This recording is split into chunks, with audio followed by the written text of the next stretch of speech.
Улица Отец Паисий и техническия и бърз 20 век.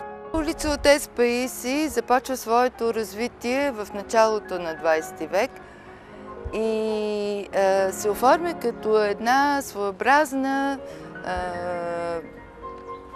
луксозна, представителна борса на най-модерната, на най-актуалната техника, която се внася от Европа, която е свързана с някакъв луксозен начин на живот и с влизане в друг социален статус.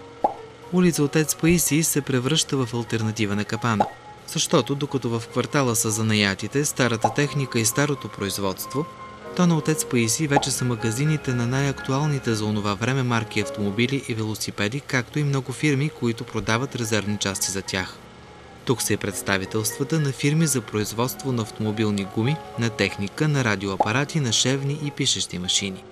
Тоест, тук е улицата, в която някакси пловдивчанина може да си поръча и да си купи онзи лукс, с който ще се появи някъде извън. Дали то на главната или в Европа, то няма значение. Тоест, искам да бъде внушено по някакъв начин, че сега, разсъждавайки за начина на живот, за пловдивският модус вивенди в 20 век, началото на 20 век, той няма абсолютно нищо общо с тази ориенталщина, с тази ленност, с цялата тази консервативност, която някакси много се предписва на Пловдив. Това е един модерен, шикарен начин на живот, едно влизане в ново лустро и съобразяване с най-големите новости, свързани с техниката, с предизвикателството, с шевните машини, грамофонните плочи. Появяват се и много нови фирми. Вече има и специални ателиета, в които се правят фирмени печати и реклами. Първото художествено гравьорско ателие е прочутото Пецо.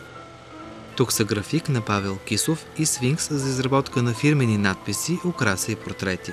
Едно динамично, бързо развитие след Първата световна война особено, в което няма някакво застойно, междинно време, а бързане да се наваксат някакви пропуснати години. И улица Отец Паисий става точно този изразител на това забързано динамично живеене.